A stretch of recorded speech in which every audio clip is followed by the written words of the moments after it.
السلام علیکم ورحمۃ اللہ وبرکاتہ۔ محترم دینی بھائیوں اور بہنوں اور عزیز طالبات، ہم لوگ اسلام میں نظام میراث سے متعلق گفتگو کر رہے تھے۔ اس سے پہلے میں نے جو تفصیل بیان کی ہے اس کے آگے میں آج بیان کرتا ہوں کہ یہ بات ہو چکی تھی کہ جو آیت پڑھی تھی میں نے، اس سے 5 باتیں سمجھ میں آئی تھیں کہ قریب تر رشتہ دار کی موجودگی میں بعید تر رشتہ دار جو ہے حصے دار نہ ہوگا۔ تو آج جو بات ہماری ہے شروع ہوگی کہ میراث کے ارکان کیا ہے۔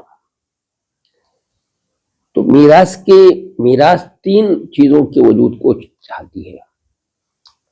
نمبر 1، وارث، جو وصیت کی طرف اسباب میراث میں سے کسی بھی سبب کے ساتھ منسوب ہو، یعنی کوئی رشتہ دار ہے جو وارث بنتا ہو۔ ایک ہے مورث، یعنی یہ میت ہے حقیقتاً یا حکماً، یعنی وہ جس کی وفات کا حکم لگایا جائے یا چکا ہو اور اب اس کا ترکہ قابل تقسیم ہے۔ اور ایک تیسری چیز ہے حق موروث، یعنی وہ مال جسے موروث سے وارث کی طرف منتقل ہونا ہے، وہ چھوڑ گیا ہے، اسے میراث و ترکہ بھی کہتے ہیں۔ اب وارث بننے کے اسباب کیا ہیں؟ تو وارث بننے کے اسباب بھی 3 ہی ہیں۔ نمبر 1، نکاح ہے، یعنی اس کا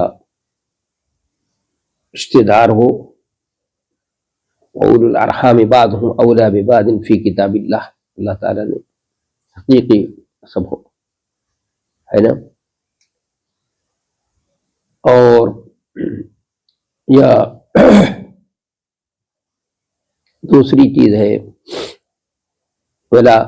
ولا ہے، جس کو یہ کہتے ہیں کہ الولاء لحمۃ کلحمۃ النسب، ولا بھی نسبی قرابت کی مثل، ایک نوع کی قرابت ہے، ایک طرح کی قرابت ہے۔ اور ایک نسب یعنی خاندان۔ اب میراث کے یہ 3 اسباب ہیں۔ نمبر 1 نکاح، نمبر 2 ولا اور نسب، ہے نا۔ اور موانع میراث جو ہیں وہ بھی 3 ہیں کہ وارث جو نہیں بن سکتا۔ نمبر 1 جو ہے غلام ہے، رقیق، اور یہ یعنی محروم کر دینے والی چیز ہے غلامی، چاہے یہ نہ تام ہو یا ناقص ہو۔ اور دوسری چیز ہے ناحق قتل کرنا، قتل عمد۔ اگر وارث اپنے مورث کو ظلماً قتل کر دے تو بالاتفاق اس کے ترکے کا وارث نہ بنے گا وہ، کیونکہ نسائی کی روایت نقل کی کہ نبی کریم صلی اللہ علیہ وسلم نے فرمایا لیس للقاتل شیء، قاتل کے لیے کچھ نہیں ہے۔ یہ نسائی کے اندر یہ روایت موجود ہے کہ قاتل کے لیے کچھ نہیں، یعنی جس نے اپنے مورث کو قتل کیا وہ اب اس کے ترکے میں سے اپنے حصے سے کلیتاً محروم ہے۔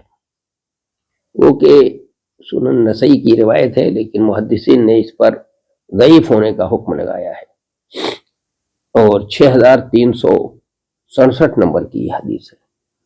تو اور اختلاف دین، مثلا جو وارث جو ہے مثال کے طور پر کافر ہے اور مورث اس کا جو ہے وہ مسلمان ہے، تو نہیں، وارث نہیں ہوگا وہ۔ تو یہ موانع ارث جو ہیں، میراث کے جو موانع ہیں، جو چیزیں میراث کے راستے میں رکاوٹ بنتی ہیں، وہ یہ 3 ہیں۔ یہ اس کو اچھی طرح کے سمجھ لینا چاہیے۔ یہ اور اس کی میراث کی شرطیں بھی ہیں، وہ شرطیں بھی کہ اس کے لیے بھی کیا ہے، وہ بھی تین ہی ہیں. میراث کی جو شرطیں بیان کی جاتی ہیں وہ بھی تین ہیں کہ نمبر ایک کہ وارث بننے والے کے لیے تین چیزیں ضروری ہیں. اور اس جو ہے یعنی حقیقتاً وہ اس کی وفات واقع ہو جانا یا اس کے میت ہونے کا عدالتی حکم صادر ہو جانا کہ بھئی وہ دنیا میں نہیں رہا ہے. نمبر دو، اور اس کے وفات کے بعد وارث زندہ ہو. تو ٹھیک ہے، یا تو حکمن عمل کے مثل کہ وہ زندہ کے حکم میں باور کیا جاتا ہے، مثلا حمل کی شکل میں ہے تو وہ باور کیا جائے گا، مانا جائے گا، ٹھیک ہے. شرط ضروری ہے. پہلی شرط کہ اس کا انتقال ہو گیا ہو مورث کا، اور دوسری چیز شرط بتائی کہ مورث کی وفات کے بعد وارث زندہ ہو. زندہ ہونا چاہیے، حکمن ہو یا حقیقتاً ہو یا حکمن ہو. اور تیسری چیز یہ ہے کہ وارث بننے یا ہونے اور ترکہ سے اپنا شرعی حصہ وصول کرنے سے کوئی چیز مانے درپیش نہ ہو، یعنی کوئی رشتے کا علم ہو، پتہ چلنا چاہیے. رشتے کا علم ہو کہ بھائی یہ اس کا یہ رشتہ دار ہے، قریبی رشتہ دار ہے، اور اس کا حصہ مقرر کیا گیا ہے قرآن کے اندر. تو شرطیں بھی تین ہیں، ارکان بھی تین ہیں میراث کے، اور اسباب بھی تین ہیں، اور موانع بھی تین ہی ہیں. اب جو ہے مرد جو وارث ہوتے ہیں وہ 10 ہیں، یا تفصیل میں جائیں تو 15 ہیں. میت کا صرف بیٹا ہو اور دوسرے ورثہ نہ ہو تو کل مال کا وارث ہوگا. اگر بیٹا ہو اور دوسرے ورثہ بھی تو ان ورثہ کا حصہ دینے کے بعد حصہ دے دیا جائے گا. دینے کے بعد بقیہ مال بیٹے میں کو دے دیا جائے گا. سمجھ گئے؟ یعنی اور دوسرے لوگ بھی موجود ہیں ورثہ، تو یا صرف بیٹا ہی ہے تو بیٹا وہ پورے مال کا وارث ہو گیا، اور اگر دوسرے وارث بھی موجود ہیں تو ان کو دینے کے بعد جو بھی بچے گا سب بیٹے کو دے دیا جائے گا. عورت ورثہ جو ہیں یہ 7 ہیں یا 10. وارث 5 وارث ہوں گی. ان کے جو حصے ہیں مثلا 6 طرح کے ہیں، کتاب اللہ سے یہ ثابت ہے. مثلا اس کو نصف ملے گا، یا ربع ملتا ہے، چوتھائی، یا 8واں، یا 2 ثلث، یا 1/3 اور چھٹا. یہ 6 ہیں. اور دوسرا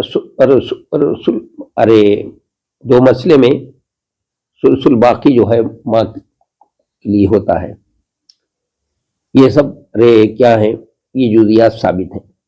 تو سب اصحاب الفروض جو ہیں جتنی 21 ہیں، نصف والے 5 ہیں جن کو نصف ملتا ہے. نصف ملتا ہے، جو بھی نصف کے حقدار ہوتے ہیں وہ 5 ہیں. مثلا زوج، اور دوسرے جو ہے لڑکی یا بیٹے کی لڑکی، بہن، حقیقی بہن یا اللاتی بہن، یہ. اور جو جن کو 1/4 ملتا ہے وہ 2 ہیں، زوج اور زوجہ. ان کو 1/4 ملتا ہے، 1/4 والے ہیں یہ 2. اور جن کو 8واں ملتا ہے تو وہ زوجہ ہے، بیوی ہے، یا بہت سی بیویاں ہیں اس کسی کے 2 یا 3 بیویاں ہیں، ان سب کو 1/8 ملے گا. اگر بچے ہیں تو، بچے نہیں ہیں تو ان کو 1/4 ملتا ہے. اب یہ معلوم ہے. اور 2 ثلث والے 4 ہیں، لڑکیاں یا بیٹے کی لڑکیاں یعنی پوتیاں، اور تیسری حقیقی بہنیں اور اللاتی بہنیں. اور 1/3 والے وہ 3 ہیں جن کو 1/3 ملتا ہے، ایک ماں اور ایک یعنی ایک ہی ماں اور دادی یہ. اور چھٹے والے جو ہیں جن کو چھٹا ملتا ہے وہ 7 ہیں.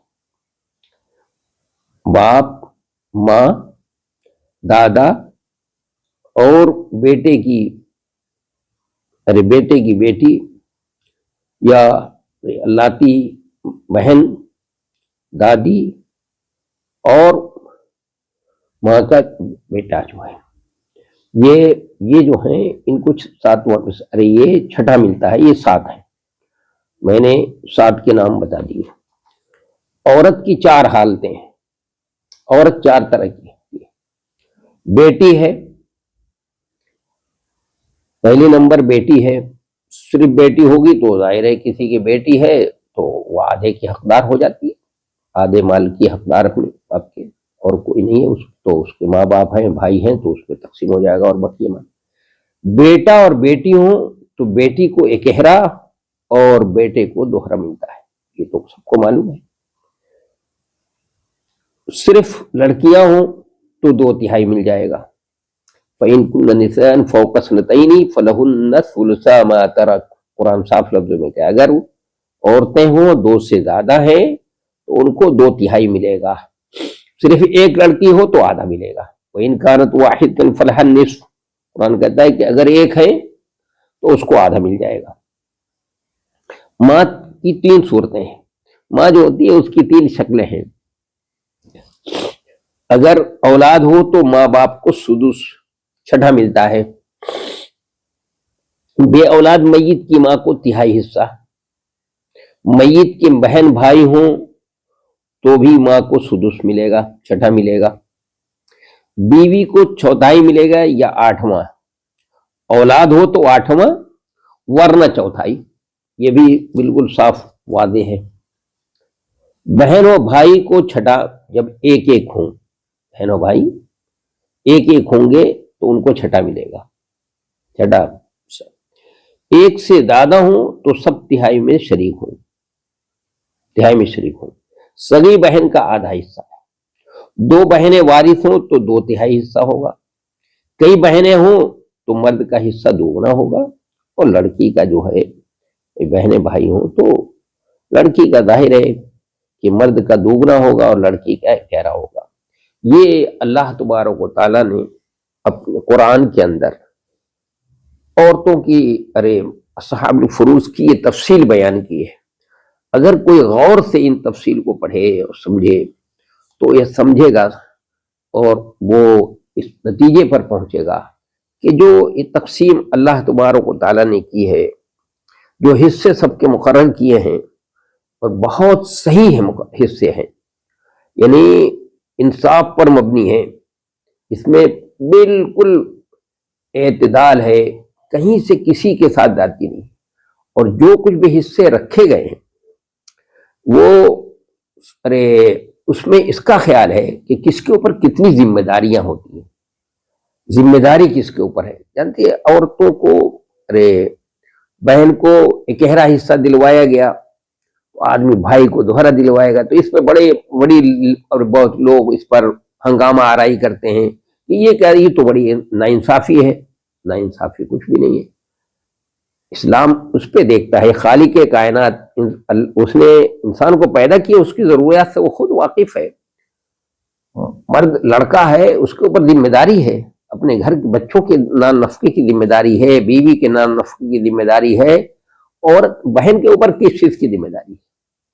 بلکہ اگر وہ مطلقہ ہو، بیوہ ہو کر کے آتی ہے، رہتی ہے، تو باپ بھائی کے اوپر ذمہ داری ہے کہ وہ اس کی کفالت کرے. اسی لیے اس کو دوہرا دلوایا گیا. اس لیے حقیقت کو سمجھنا چاہیے. لوگ اس پر بہت زیادہ واویلا مچاتے ہیں کہ ارے یہ تو عورتوں کے ساتھ. ارے یہ بھی تو سوچو کہ بیس کس چیز کو بنایا ہے قرآن نے؟ ذکر مثل حظ الانثیین، بیس عورت کو بنایا. عورت کی زیادہ ابھی حصے بھی بتائے میں نے، تو حصے عورتوں ہی کی زیادہ رکھیں. اس لیے یہ سب چیزیں جو ہیں اس کو غور سے سمجھنا چاہیے، اور ہمیں لوگوں کو سمجھانا بھی چاہیے اچھی طریقے سے. اور یہ کہ جو یہ نہیں تو الزام دیا جاتا ہے کہ اسلام میں مطلقہ کی اور بیوہ کی کفالت کی کا کوئی نظم ہی نہیں ہے. تو وہ کیوں کیا جاتا ہے؟ اس لیے کیا جاتا ہے کہ ہمارے یہاں جو ہے ہم اپنی شریعت پہ خود عمل نہیں کرتے. بھائی جو ہے بہن کی کفالت اس وقت تک جب تک شادی نہ ہو تو ضروری سمجھتا ہے، اگر مطلقہ ہو جائے یا بیوہ ہو کر آئے تو نہیں ضرور سمجھتا ہے، جبکہ اس کو دوہرا اجر حصہ دلوایا گیا اسی لیے کہ وہ اپنی بہن کی کفالت کرے گا اور اپنی بہن کو یہ کرے گا. تو عورت کو ایک احرا دلوایا گیا اس لیے کہ عورت کی کوئی ذمہ داری نہیں ہے. اور پھر دوسری بات یہ کہ اپنے باپ کے میراث میں بھی اس کو حصہ ملتا ہے، اپنے شوہر کیا بھی ملتا ہے، اور کوئی ذمہ داری اس کے اوپر نہیں ہے. عورت کے 4 روپ ہیں، لڑکی ہے تو بھی کوئی ذمہ داری نہیں اس کے اوپر، بہن ہے تو بھی ذمہ داری نہیں ہے، بیوی ہے تو بھی کوئی ذمہ داری نہیں ہے، نان نفقے کی کوئی ذمہ داری نہیں، خرچہ اس کا شوہر اٹھائے گا، ماں ہے تو بھی ذمہ داری نہیں، اس کے بچے اس کا خرچہ اٹھائیں گے.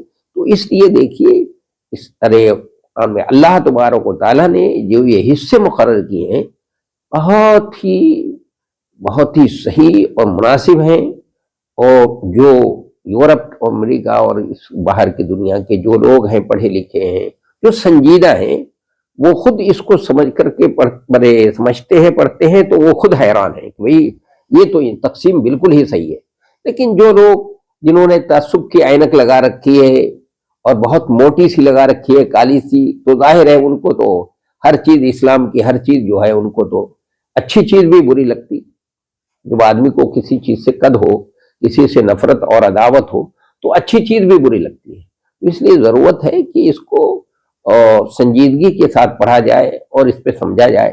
اور ہم مسلمانوں کے لیے ضروری ہے کہ اللہ تبارک و تعالیٰ نے جو یہ حصے مقرر کیے ہیں ان صحاب الفروض کے اس حصے کے مطابق اپنی میراث کو تقسیم کرنا چاہیے، اور میراث کو فوراً تقسیم ہونا چاہیے. یہ نہیں کہ دادا کی میراث پوتا جو ہے پوتے تقسیم کر رہے ہیں یا پر پوتے تقسیم کر رہے ہیں. میں دیکھتا ہوں آج کل، اور یا بہت سے لوگ جو ہیں اس کو تو میراث کے مسئلے کو کوئی اہمیت ہی نہیں دیتے، اس کو تقسیم ہی نہیں کرتے، نہ اس کی طرف دھیان دیتے ہیں. نماز روزہ بہت بڑے دیندار ہیں، بڑی نمازیں پڑھتے ہیں، روزہ رکھتے ہیں، زکوٰۃ اور حج سب کچھ کرتے ہیں، لیکن اس کی طرف توجہ نہیں، اپنی بچیوں کو نہیں دیتے، اپنے بچوں کو میراث میں حصہ نہیں دیتے، بہنوں کو نہیں دیتے. تو سن لیں ان کے لیے بڑی سخت وعید ہے. اللہ تبارک و تعالیٰ نے ان کا انجام وہ بتایا ہے جو قرآن میں کافروں کا انجام بیان کیا گیا ہے. اس لیے حقوق العباد میں سے ہے، اس لیے اس سلسلے میں لوگوں کو محتاط اور حساس ہونا چاہیے، سمجھنا چاہیے اور اس پر عمل کرنا چاہیے. نہیں تو ساری کی ساری نمازیں رکھی رہ جائیں گی، ساری کی ساری نمازیں رکھی رہ جائیں گی. جو آپ نے افلاس بیان کیا ہے کہ تدرون من المفلس، کہ جانتے ہو تو میرے امت کا مفلس کون ہے؟ تو صحابہ کرام نے کہا مفلس تو اس کو کہتے ہیں جس کے پاس درہم و دینار نہیں. تو آپ نے فرمایا نہیں، میرے امت کا مفلس وہ ہے جو قیامت کے دن نماز روزہ حج زکوٰۃ بہت لے کر آئے گا، لیکن کسی کا حق مارا ہوگا، کسی کو تہمت لگائی ہوگی، کسی کا ناحق خون بہایا ہوگا، کسی کو جو ہے گالیاں دی ہوں گی، تو جب اس کا حساب و کتاب ہوگا تو اس میں رکھنا پڑ جائے گا، اور پھر وہ آئیں گے اپنا مطالبہ کریں گے، اس کو دیا جائے گا، اور حق ان کا بھی پورا نہیں ہوگا جب تک اس کی نیکیاں ختم ہو جائے گی. تو اس کے گناہوں کو لے کر کے اس کو لاد دیا جائے گا، اور پھر آپ نے حدیث کے الفاظ میں ثم طرح فی النار، پھر اس کو جہنم میں ڈال دیا جائے. تو آپ نے فرمایا حقیقی افلاس ہی ہے. تو بھائی حقیقی افلاس سے بچنے کے لیے ضروری ہے کہ ہم اللہ تبارک و تعالیٰ نے آئلی قانون جو خود بتایا ہے قرآن کے اندر، اور عبادات کو دیکھ لیجئے، اللہ نے نبی صلی اللہ علیہ وسلم کو چھوڑ دیا. آپ بتا دیجئے زکوٰۃ کے معاملے میں نبی صلی اللہ علیہ وسلم اس کی وضاحت کر دیں، حج کے مسئلے کو، روزے کے مسئلے کو، اور نماز کے مسائل کو اللہ نے خود بیان کیا، نہیں بیان کیا ہے، نبی کے اوپر چھوڑ دیا کہ آپ اس کی وضاحت کر دی، اپنی شکل پیش کر دی. لیکن اس آئلی قانون کو تفصیل سے خود بیان کیا ہے اللہ تبارک و تعالیٰ نے اپنی کتاب کے اندر. اس لیے اس کی اہمیت کو سمجھنا چاہیے اور اس کی حساسیت کو بھی سمجھنا چاہیے، سمجھتے ہوئے اس پر پوری طور پہ عمل کرنا چاہیے. اللہ تبارک و تعالیٰ ہم سب کو کہنے اور سننے سے زیادہ عمل کرنے کی توفیق عطا فرمائے، اور مسلمانوں میں جو یہ کوتاہی ہے اس کوتاہی کو اللہ تعالیٰ دور کرنے کی توفیق عطا فرمائے. والسلام ورحمۃ اللہ وبرکاتہ.